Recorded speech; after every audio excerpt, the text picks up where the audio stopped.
Assalamualaikum warahmatullahi wabarakatuh. Adik-adik semua yang Bapak cintai, alhamdulillah di kesempatan ini kita masih bisa melakukan pembelajaran jarak jauh, ya, yang mana masih Bapak menjelaskan pembahasan tentang sistem pernapasan. Sebelumnya kita telah membahas tentang anatomi sistem pernapasan, pemeriksaan diagnosis sistem pernapasan. Nah, sehingga di kesempatan ini Bapak akan menjelaskan, memaparkan tentang pemeriksaan fungsi paru-paru. Adik-adik semua, pemeriksaan fungsi paru-paru itu dilakukan untuk apa? Dilakukan salah satunya untuk tes diagnosa dan juga untuk menentukan penyakit yang mungkin menyerang paru-paru, sehingga bisa diketahui dengan pemeriksaan fungsi paru-paru tersebut. Nah, dan di dalam pemeriksaan fungsi paru-paru ini ada metode-metode pemeriksaan fungsi paru-paru ini itu dilakukan dengan beberapa metode yang Bapak akan jelaskan satu persatu. Ya, apa saja metode-metode itu? Nah, ini seperti ini, ya. Pertama, spirometri, ya. Adik-adik semua, spirometri merupakan salah satu tes yang umum digunakan, ya. Dan spirometri ini digunakan dengan mengukur pasien, ya, bernapas, dilakukan bernapasnya itu ke corong yang melekat pada spirometri, ya, seperti tampak di gambar seperti ini, ya. Nah, ini seperti ini. Nah, spirometri ini seperti ini, ya. Dan spirometri ini itu dapat dilakukan, ya, dapat digunakan untuk mengukur beberapa hal sebagai berikut, ya. Apa saja? Yang pertama, ya, yang pertama adalah kapasitas vital paksa atau FVC. Apa itu kapasitas vital paksa? Yaitu jumlah udara yang dapat dihembuskan secara paksa setelah menghirup udara dengan maksimal. Ya, itu kapasitas vital paksa. Ada lagi yang kedua, spirometri yang mengukur beberapa hal itu. Yang kedua, volume ekspirasi paksa atau FEV, ya. Nah, apa itu volume ekspirasi paksa? Adalah jumlah udara yang dapat dihembuskan secara paksa dalam sekali tarikan napas. Nah, itu FEV, ya, volume ekspirasi paksa. Jadi mengeluarkan secara paksa dalam satu tarikan napas, ya. Yang ketiga, aliran ekspirasi paksa atau FEV, ya. FEF, ya. Aliran ekspirasi paksa adalah rata-rata laju aliran yang diukur pada pertengahan proses mengeluarkan napas.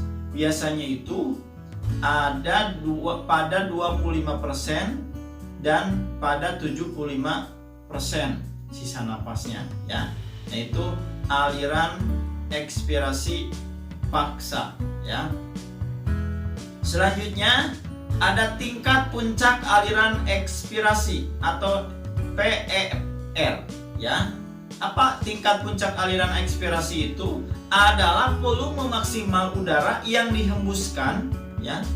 Volume udara maksimal yang dihembuskan ketika seseorang menghembuskannya hingga kapasitas maksimal. Jadi sampai puncak maksimal. Nah, itu, ya. Sampai sebisa mungkin dia untuk melakukan ekspirasinya, mengeluarkan hembusan napasnya. Ada juga mengukur volume tidal. Apa itu volume tidal? Volume tidal merupakan volume udara, ya, udara pernapasan biasanya besarnya kurang dari 500 cc itu volume tidal ya. Ada lagi ya pengukurannya volume menit atau MP. Nah, volume menit ini adalah jumlah udara ya yang dihembuskan setiap menitnya. Itu volume menit atau MP ya. Ada lagi kapasitas vital ya. Nah, ini merupakan volume udara yang dapat dikeluarkan semaksimal mungkin ya. Jadi volumenya dikeluarkan semaksimal mungkin. Setelah bernapas semaksimal mungkin, besarnya biasanya sekitar 3.500 cc ya, volume napasnya kalau diukur dalam bentuk cc-an ya. Nah, itu kapasitas vital. Ada lagi kapasitas residual fungsional, yaitu suka disebut FRC. Apa itu kapasitas residual fungsional? Adalah jumlah udara sisa, jumlah udara yang tersisa pada paru-paru setelah menghembuskan napas dengan normal. Jadi ada sisa di dalam paru-paru ketika seseorang itu bernapas normal. Nah, itu ada sisa napasnya. Nah, itu namanya kapasitas residual fungsional ya, yang tersisa di dalam paru-paru. Ada juga volume residu atau volume sisa. Nah, ini merupakan volume udara yang masih tersisa di dalam paru-paru setelah mengeluarkan napas maksimal. Biasanya sekitar 1000 cc ya. Sisa napas volume residu yang ada di dalam paru-paru ya. Selanjutnya ada volume suplementer atau volume cadangan ekspirasi ya. Nah, volume udara ini volume udara yang masih dapat dikeluarkan secara maksimal setelah menghembuskan napas. Besarnya sekitar 1500 cc. Jadi setelah berekspirasi, setelah mengeluarkan napas, nah ini kan ada sisa napas. Nah itu bisa secara maksimal dikeluarkan lagi. Nah, itu perlu volume cadangan atau volume suplementer ya, yang ada di dalam paru-paru. Nah, itu ada lagi yang namanya pengukuran volume vital, volume total paru-paru. Nah, ini merupakan volume udara yang dapat ditampung oleh paru-paru semaksimal mungkin, yang biasanya besarnya sekitar 4.500 cc. Nah, itu volume total paru-paru. Jadi semaksimal mungkin paru-paru menampung udara di dalam paru-parunya ya, dan mungkin besarnya itu sekitar 4.500. Itu pengukuran spirometri bisa dilakukan untuk mengukur hal-hal seperti barusan yang Bapak sebutkan ya. Nah, selanjutnya, lalu bagaimana cara yang dilakukan untuk melakukan tes spirometri dengan alat spirometer itu?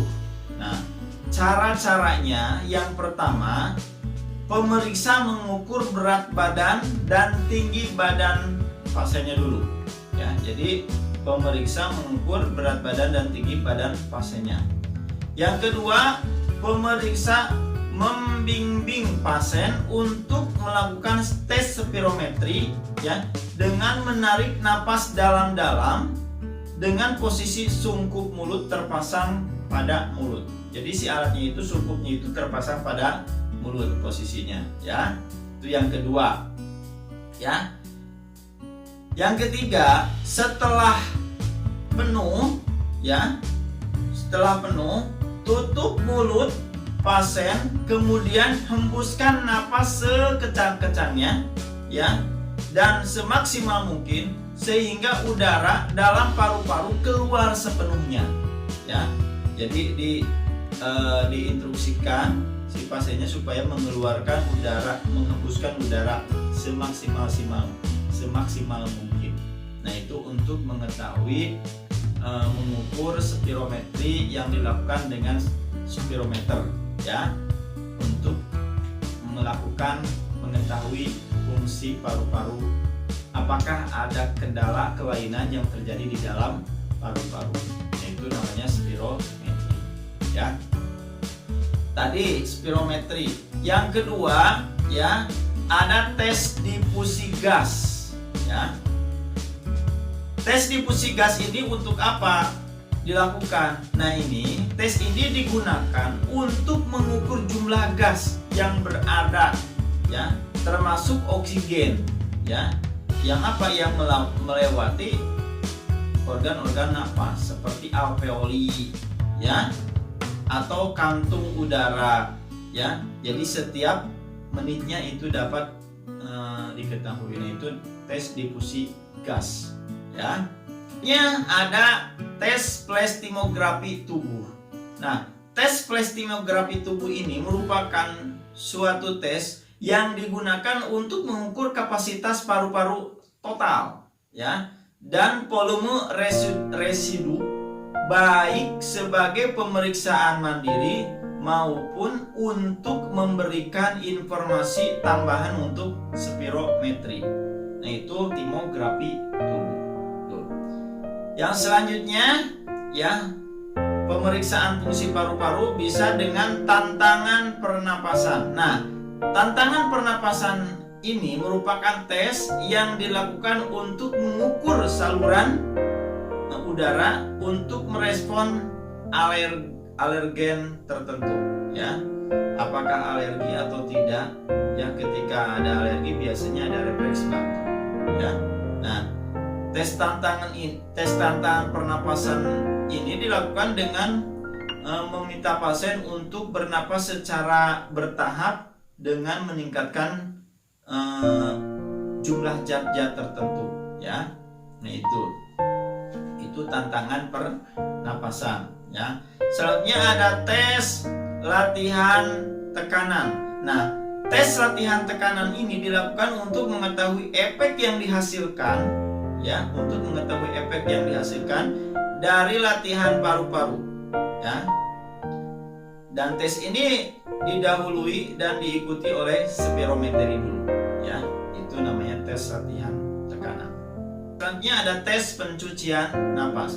Tes pencucian napas ini merupakan tes khusus yang dilakukan pada pasien, ya, yang menderita fibrosis kista, ya, yang menderita fibrosis kista. Jadi adanya suatu jaringan yang menempel di dalam paru-paru, ya.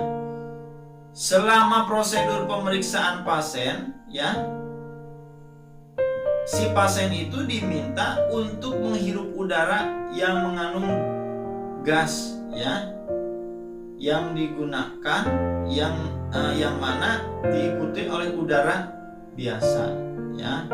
Pasien dipantau untuk menentukan berapa banyak gas yang mampu pasien hembuskan. Itu diantaranya fungsi paru-paru untuk mendiagnosa beberapa masalah yang terjadi dalam paru-paru.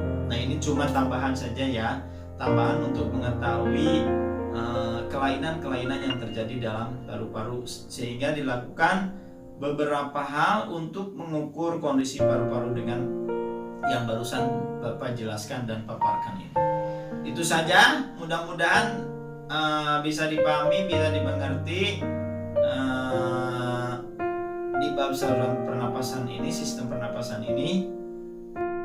Saya kira cukup sekian, Bapak cukup sekian pemaparannya, mudah-mudahan bisa bermanfaat, ya. Terima kasih atas perhatiannya. Wabillahi taufiq wal hidayah. Assalamualaikum.